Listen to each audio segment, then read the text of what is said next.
Atos 2, de 42 a 47, é o texto que vai servir de base para a nossa reflexão bíblica desta noite. E hoje, no próximo domingo e o seguinte, nós vamos refletir um pouquinho sobre igreja. E esse texto, ele é um texto muito, muito, muito especial. Atos 2, de 42 a 47, nos diz assim: todos se dedicavam de coração ao ensino dos apóstolos, à comunhão, ao partir do pão e à oração. Havia em todos eles um profundo temor, e os apóstolos realizavam muitos sinais e maravilhas. Os que criam se reuniam num só lugar e compartilhavam tudo que possuíam, vendiam propriedades e bens e repartiam dinheiro com os necessitados.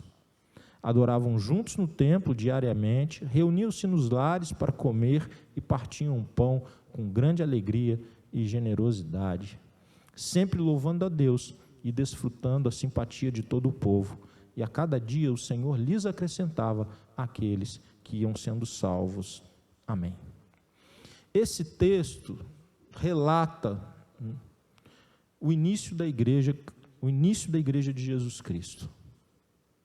Quando você olha o livro de Atos, o texto imediatamente anterior é um texto em que a palavra do Senhor é pregada e 3.000 pessoas se convertem num único momento. Você pense isso. Esse é o relato. Então, logo a seguir, como esses 3.000 e mais os que já seguiam a Jesus viviam? Como era o modo deles fazerem as coisas? Como era o jeitão deles? Qual era o estilo de vida deles? Essa igreja, irmãos, o início da igreja, essa igreja foi capaz, sem nenhum tipo de tecnologia, sem internet, sem celular, sem TV a cabo, sem um monte de coisa que nós dizemos que são fundamentais para a nossa geração. Com muitos deles iletrados, eles foram capazes de incendiar o mundo com o Evangelho. Eles avançaram no cumprimento da missão de fazer discípulos como nenhuma outra geração na história. Então, quando a gente quer pensar o que é uma igreja saudável, quando nós queremos procurar entender sobre o que seria uma igreja saudável, nós precisamos olhar para essa igreja do início. Ela não é perfeita, obviamente que não é, ela tinha problemas, ela tinha falhas. Quando nós lemos o próprio livro de Atos e também depois as cartas de Paulo, sobretudo, que é aquela que a gente tem um conteúdo maior, nós vemos que a igreja tinha problemas, mas essa é uma igreja que não era perfeita, porque perfeito só Jesus, mas ela é uma igreja modelo, inspiração para nós, referência para toda a igreja que deseja ser saudável. Que características ela possuía? É isso que eu quero compartilhar com vocês, para que nós busquemos ser essa igreja. Ter referências é muito importante, irmãos. A gente olhar pessoas em diferentes áreas que alcançaram, que amadureceram e que alcançaram algo que nós ainda não alcançamos, isso nos inspira, nos ensina, nos encoraja e nos desafia a seguirmos em frente. Essa igreja é uma igreja assim, uma igreja com um grande número de recém-convertidos e que os líderes dela haviam sido discipulados pelo próprio Jesus, chamados pelo próprio Jesus. E eu quero destacar, então, características dessa igreja. Uma igreja saudável, em primeiro lugar, ela possui ensino sólido. Ensino sólido é uma primeira característica. Ana, por gentileza, projete o versículo 42. Todos se dedicavam de coração ao ensino dos apóstolos. Preste atenção, irmãos, que eles não iam obrigados para as ações de ensino, eles não iam amarrados, contrariados, doidos para fazer outra coisa. Não. Quando eles se converteram, quando eles receberam a salvação, quando eles pediram perdão dos seus pecados e abraçaram a Jesus Cristo, quando eles foram recebidos por Jesus, quando Jesus os chamou para si, iniciou uma nova etapa na vida desses homens e mulheres, na vida dessas famílias. Quando a Bíblia fala de 3.000 pessoas que se converteram, está contando só homens, mulheres e crianças não. Era um grupo grande, muito grande, novo, de gente que estava sedento pela palavra de Deus. E os apóstolos, então, eles faziam o quê? Eles ensinavam a igreja, eles transmitiam para a igreja aquilo que eles haviam aprendido de Jesus. Então, o ensino precisa ser o ensino dos apóstolos, porque sendo o ensino apostólico, significa que é ensino de Jesus. Como que nós aprendemos hoje? Eles tinham os apóstolos vivos lá.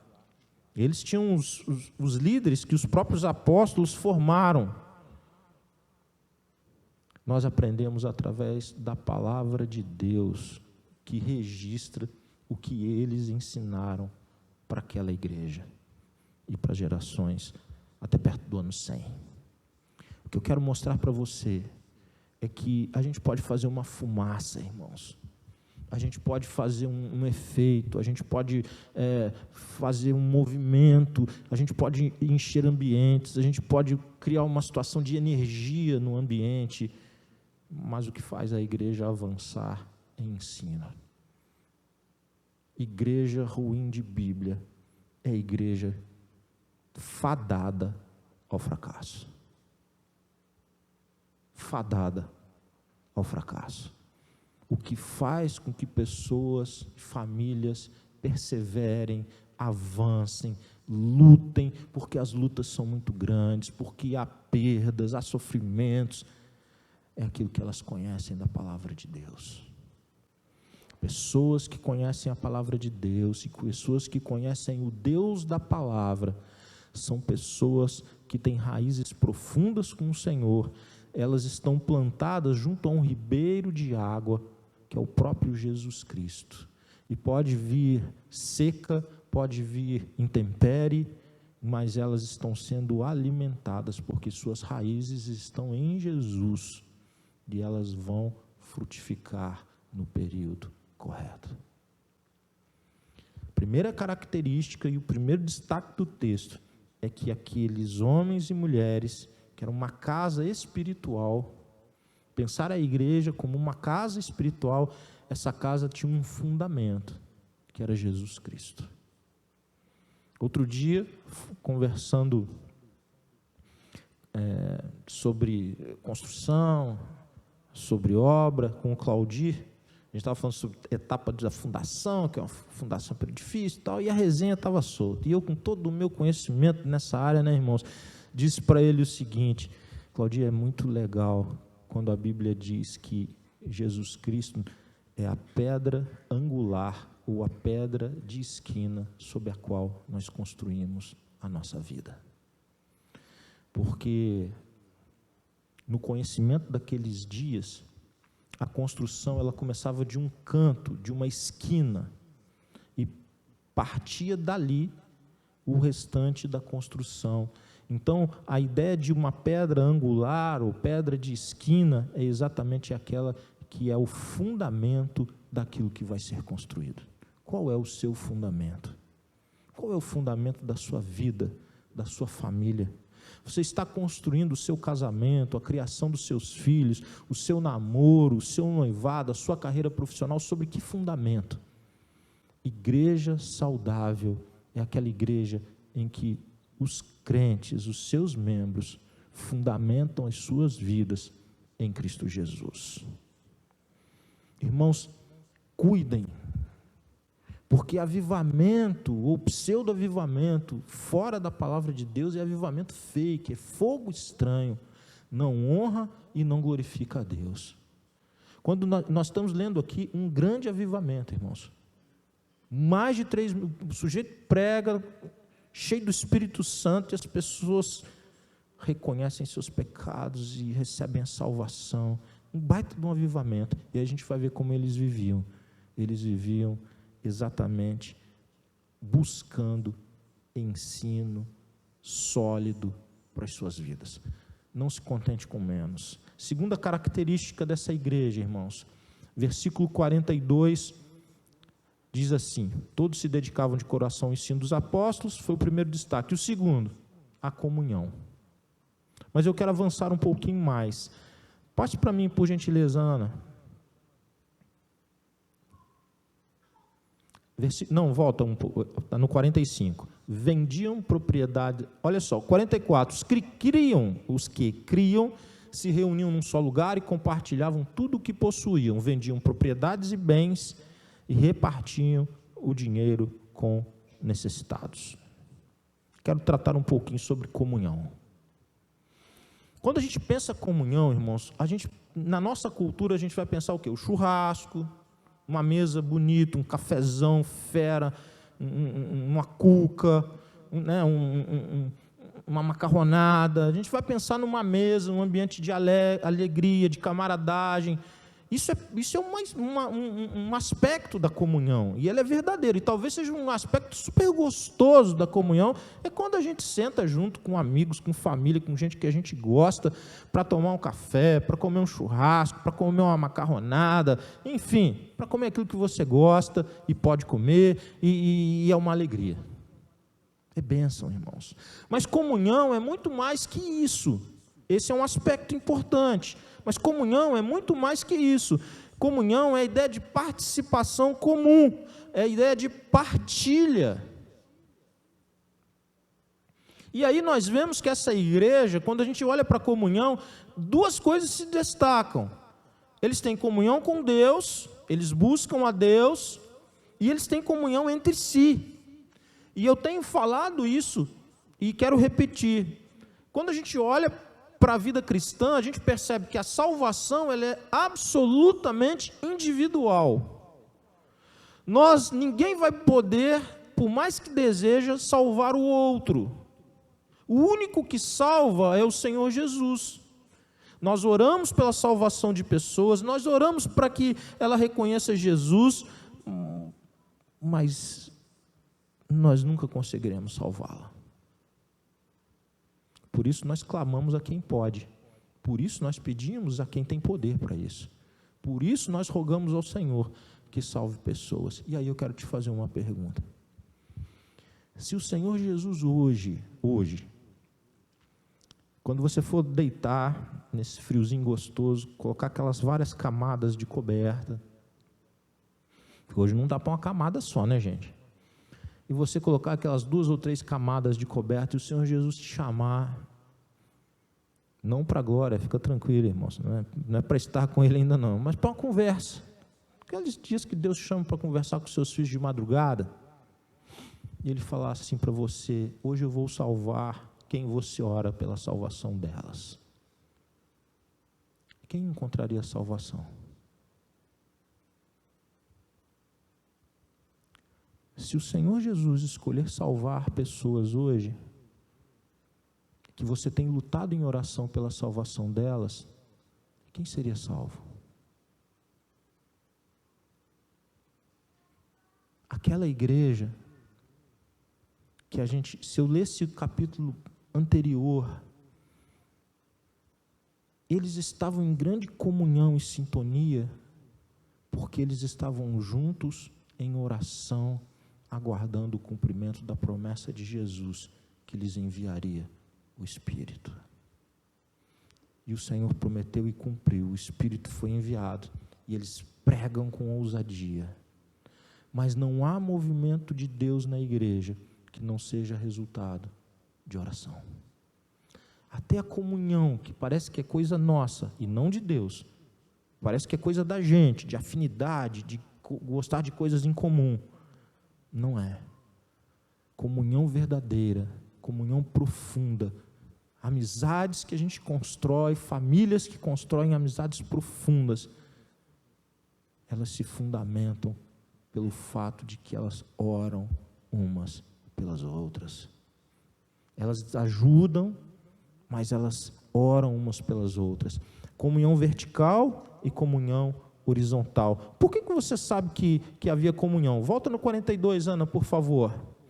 Primeiro, eles comiam juntos. Olha, em todas as culturas, comer juntos, chamar alguém para estar à mesa, é um fator clássico, característico de comunhão. Você chama pessoas para estar à sua mesa, você é convidado por pessoas para estar à mesa dela. Eles partiam o pão, então eles tinham vida na vida ao redor da mesa. Mas não somente isso, eles buscavam a Deus juntos. Eles buscavam ao Senhor juntos, porque eles partiam o pão, a mesa posta, mas eles também oravam juntos. No partir do pão e diga para mim, agora diga forte, e nas orações. Isso ajuda quem está dormindo. Quando eu falo, diga para mim, aí quem está dormindo fala assim, o que está acontecendo aqui, entendeu? É melhor do que você dar uma cotovelada na pessoa que está do seu lado. Você já faz assim. E nas orações, irmãos, eles não apenas comiam juntos, eles não apenas faziam um churrasco, eles não apenas faziam aquele frango com polenta, eles não apenas faziam uma macarronada, mas eles oravam juntos, eles buscavam a Deus juntos, irmãos. Irmãos, esse é um tempo que a gente precisa rever nossos encontros não podem ser pautados apenas por aquilo que a gente vai comer. Mas nós precisamos comer juntos, celebrar juntos, festejar juntos e orarmos juntos. E isso começa na nossa casa. Isso começa no nosso lar. Irmãos, tem um monte de gente dizendo, mas está ficando cada vez mais estreito para a igreja, daqui a uns tempos a gente não vai conseguir nem abrir o templo, a gente não vai conseguir se reunir, vão passar o cerol nos pastores todos, e é isso, e aquilo, a igreja está sob ameaça, e como é que vai ser, e como é que não vai ser? Pastor, será que isso não vai acontecer? Eu não sei se vai acontecer, mas eu sei que nós temos hoje absoluta liberdade de orarmos em casa, de chamarmos os nossos amigos, de irmos à casa deles, comermos juntos e orarmos juntos, buscarmos a Deus juntos. Quantos de nós têm aproveitado essa liberdade?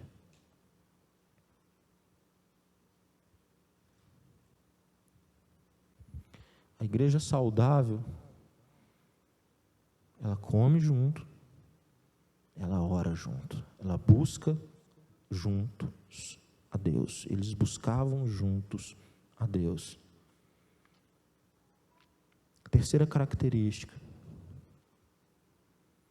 versículo 43. Terceira característica da comunhão, tá, irmãos? Primeiro foi o quê? Ensino. Segundo, comunhão. A comunhão eu destaquei que eles comiam juntos, que eles oravam juntos, buscavam a Deus juntos, e eles temiam a Deus.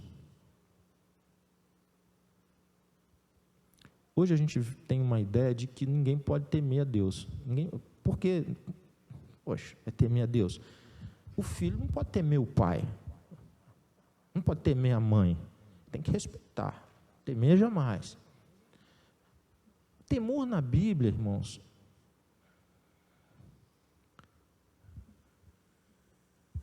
temor na Bíblia é temor mesmo. Isso choca, né? Só que quando você vê um sujeito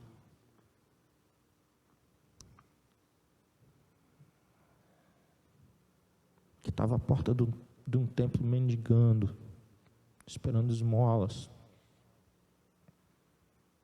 e você se acostumou com ele na paisagem, porque ele estava naquele caminho que tu passava para ir o templo e voltava, e você já sabia que ele estaria ali, porque ele estava ali há anos, e esse sujeito anda, isso causa temor, porque você tem contato com algo ou alguém que é infinitamente superior a você. Quando uma família chora a perda de um ente querido, que está há 3 dias sepultado, e por uma ordem de Jesus ele sai do sepulcro e vem na direção dos seus familiares, sendo a pessoa mais saudável de todo aquele ambiente ali, de toda a família, você teme. Porque claramente você estará lidando não com uma religião, não com um código moral, não com alguma coisa que um homem fez, não com um conhecimento humano, você vai estar lidando exatamente com o poder de Deus sendo manifesto. E numa igreja saudável, o poder de Deus se manifesta. E não importa se ela é batista, se ela é presbiteriana, se ela é pentecostal, se ela é neopentecostal, Não é disso que eu estou falando, irmãos. Eu estou dizendo que numa igreja saudável, numa igreja biblicamente saudável, Deus realiza milagres em qualquer geração. Quem não teme o extraordinário, o sobrenatural, o prodígio de Deus, a maravilha de Deus. Então esse temor, ele não é para te arrasar, esse temor não é para te aniquilar, mas é que agora você tenha certeza de que há um Deus infinitamente superior a você. Ele não é como você, ele entra no teu mundo, ele vem falar contigo de um jeito que você o reconheça, mas ele é infinitamente superior. Além da comunhão e do ensino, havia ali, versículo 43, manifestações do extraordinário de Deus, que eu já comecei a dar a palhinha para vocês. Como resultado desse jeitão de se viver, de buscar a palavra, de orar, de ser generoso, de se importar com quem tem menos, de ser capaz de atos de generosidade, por causa de Jesus, mas também por compaixão daquele teu irmão que sofre. Qual é a resposta que Deus dá a esse tipo de viver da família que Ele mesmo reuniu? Quando a igreja vai nessa direção, qual é a resposta de Deus? Está aí, ó. Os apóstolos realizavam muitos sinais e maravilhas. São manifestações extraordinárias, são milagres. Irmãos, quando há ensino, quando há oração, quando há comunhão, mas é oração mesmo, irmãos, não é aquela assim, Deus, obrigado, amém. Não é isso, irmãos. Não é mandar torpedo para Deus. É oração mesmo, irmãos, é luta mesmo. É profundo. Deus responde, irmãos. Resultado. O ambiente da igreja era qual? Um ambiente de acolhimento, de amor. As pessoas se importavam, pessoas generosas, pessoas que buscavam na palavra, que se inclinavam para a palavra, que oravam juntos. Como Deus respondia? Milagres. Para quê? Para autenticar, para selar, para confirmar no coração dos crentes também, mas sobretudo na sociedade, para aqueles que eram evangelizados, para aqueles que estavam sofrendo perseguições, se manterem firmes, e para aqueles que perseguiam, saberem que eles tinham um Senhor, e esse Senhor era fiel a eles. Igreja bíblica, igreja saudável, o Espírito trabalha junto, o Espírito convence o pecador do seu pecado, e mostra para esse pecador que a solução é Jesus. Igreja saudável tem conversão, irmãos, e não apenas adesão.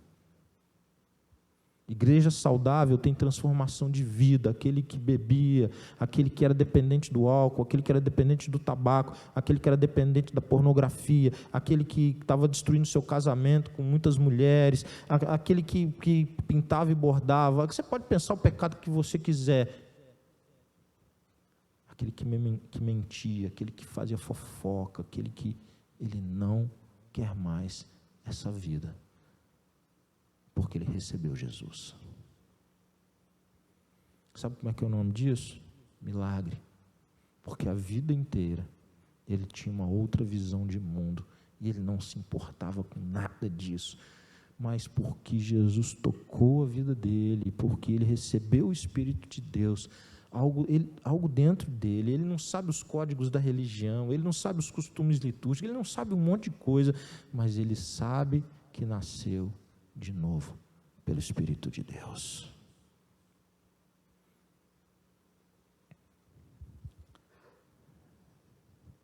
Última consideração, ou melhor, penúltima consideração. Uma igreja saudável, ela ultrapassa o limite do templo, ela ultrapassa ela tem vida com Deus no templo e nas casas. Vamos colocar assim, ela tem vida com Deus no templo e nas casas. 44 anos, por gentileza. Os que criam se reuniam num só lugar e compartilhavam tudo que possuíam, vendiam as propriedades e bens, repartiam dinheiro com os necessitados. 46. Adoravam juntos no templo diariamente e reuniam-se nos lares para comer e partir o pão com grande alegria e generosidade. Qual que é a grande crise da igreja hoje? Quando a gente olha para o jeitão da igreja, da nossa igreja, da igreja que nós nos tornamos, é que nós temos uma concentração de atividades num dia ou em 2 dias, mas nós temos pouca vivência nos outros ambientes onde nós estamos. Esse pessoal trabalhava, cuidava de filho, tinha que sobreviver igual nós. Eles eram abastados, assim, podres de rico, não precisavam, não, eles eram pobres. Pobres. Nós somos ricos, irmãos. Nós somos ricos perto do que a grande maioria do contingente da igreja daqueles dias. Então, eles tinham essas lutas que todos nós temos, irmãos. Então, não olhe esse texto dizendo assim, mas era diferente, eles nem precisavam trabalhar. Se eles não trabalhassem, eles não comiam.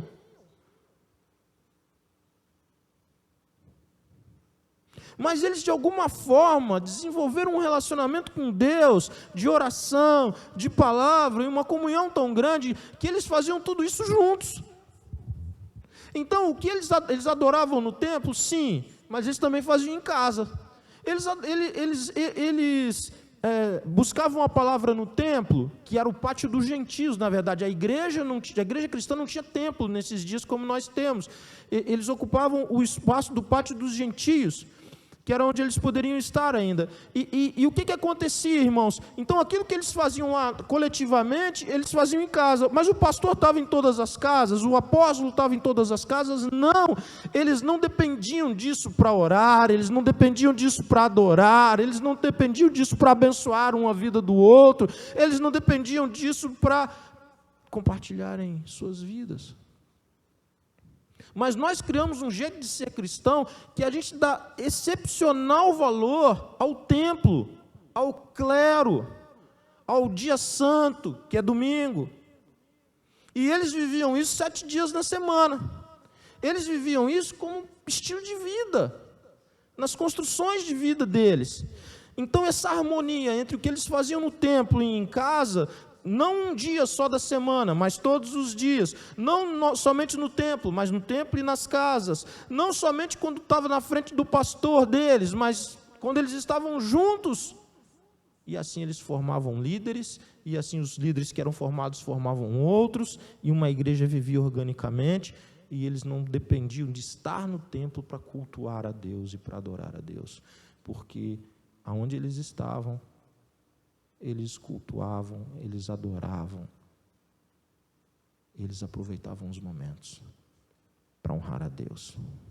Eles eram constantes, eles não criavam formalidades, e eles viviam de forma plena o evangelho da salvação. Última consideração de uma igreja saudável, versículo 47. Sempre louvando a Deus e desfrutando a simpatia de todo o povo. E a cada dia o Senhor lhes acrescentava aqueles que iam sendo salvos. Aqui é um grande desafio, irmãos. O desafio de um evangelismo relacional. Eles caíam na graça do povo, ou eles desfrutavam da simpatia do povo pelo modo como eles viviam. O que Deus fazia?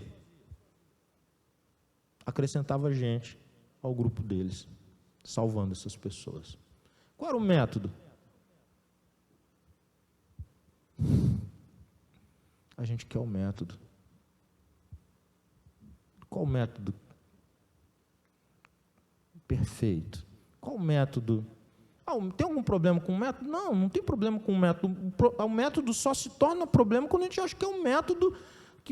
Como eu vou evangelizar? Eu nunca tive o curso de evangelismo na igreja. Eles também não. Mas eles viam os apóstolos fazendo, depois eles viram os outros fazendo, e eles iam nas reuniões.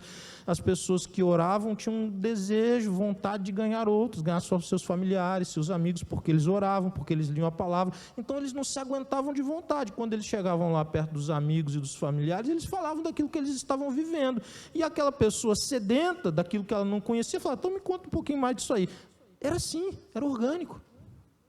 Mas nós criamos milhões de barreiras para isso. Porque para nós é uma coisa muito difícil, então a gente tem que ter o método, o curso, o treinamento, nós precisamos nos pós-graduar em tanta coisa, que a gente olha essa igreja simples, eles viviam desse jeito, e porque eles viviam desse jeito, eles tinham coragem, porque eles viviam desse jeito, Deus fazia milagres, eles atraíam a simpatia do povo, mas eles nunca poderiam converter ninguém. Porque não é poder deles para isso. Olha o que Deus fazia. Deus acrescentava. O próprio Deus salvava as pessoas. E esse grupo transformou o mundo.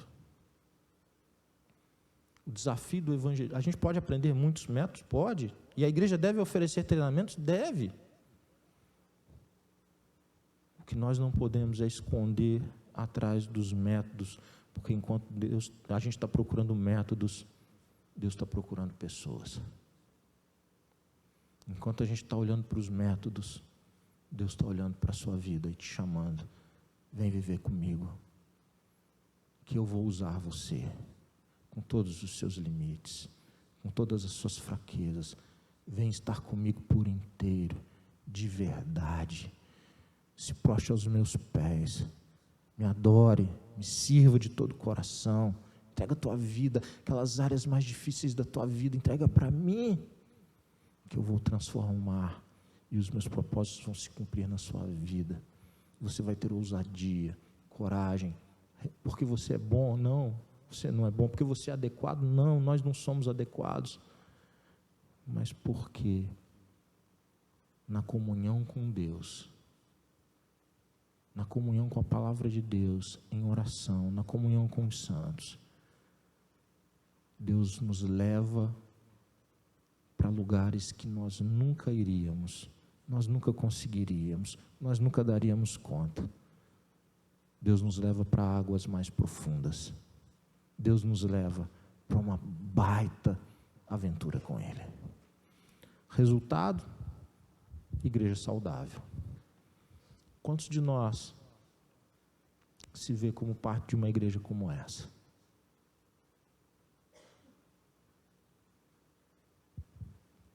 Sabe qual que é a grande maravilha? O mesmo Deus, o mesmíssimo Deus que atuou na vida desse povo, que atuou na vida daquelas famílias, é o mesmo Deus que atua na minha vida, na minha família e na sua. Os pecados que nós já cometemos e que ainda cometemos, que Deus tenha misericórdia de nós, eles também cometiam. As falhas, os problemas, eles também eram problemáticos. Nada disso foi impedimento para um baita avivamento. Irmãos, hoje Deus nos chama, cada um, para olhar para esses elementos e avaliar a sua vida. Porque é muito fácil dizer assim: não, a minha igreja ora. Tá, você ora. Não é a sua igreja. Não, a minha igreja faz missões. A minha igreja, não sei, a minha igreja. E você? A igreja faz isso quando as famílias fazem isso, quando os jovens fazem isso, quando as pessoas fazem isso. Quando que uma igreja ora? Quando ela marca um monte de reunião de oração durante a semana, com todo mundo em casa, e tem 5 pessoas naquelas 10 reuniões que marcaram durante a semana. É isso que é uma igreja que ora? Não é não, irmãos. A minha igreja prega a palavra. Por quê? Porque tem culto 10 vezes todos os dias? Não, não é isso, irmãos. A igreja ora quando nós oramos, a igreja adora quando nós adoramos, a igreja serve quando nós servimos, a igreja abençoa quando nós escolhemos abençoar.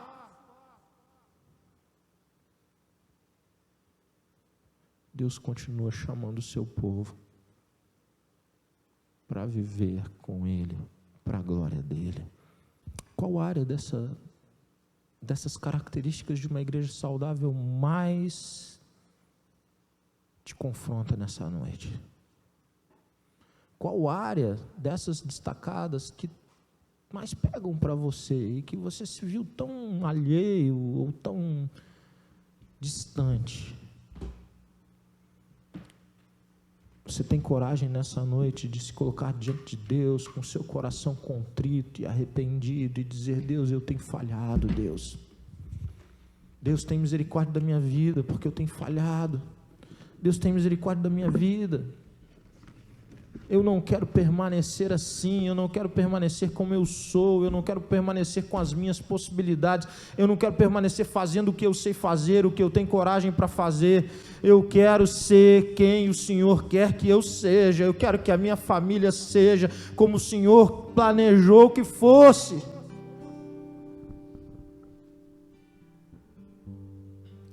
Se você tem que se arrepender nessa noite, se arrependa, mas confie em Deus. Confie em Deus, confie em Deus, ame a Deus, adore a Deus, se agarre com Deus. Deus vai te levar às pessoas, Deus tem levado pessoas às nações, nós vimos aqui, e a palavra que sai da sua boca vai abençoar, e os teus gestos vão abençoar, e Deus há de ser glorificado. E os milagres, os milagres, o Deus de milagres continua agindo, o Deus de milagres continua fazendo. Quando Deus quer, Deus faz. Louvado e bendito seja o nome do Senhor. Louvado e bendito seja o Deus que salva vidas. Louvado e bendito seja Jesus Cristo, o Senhor da igreja.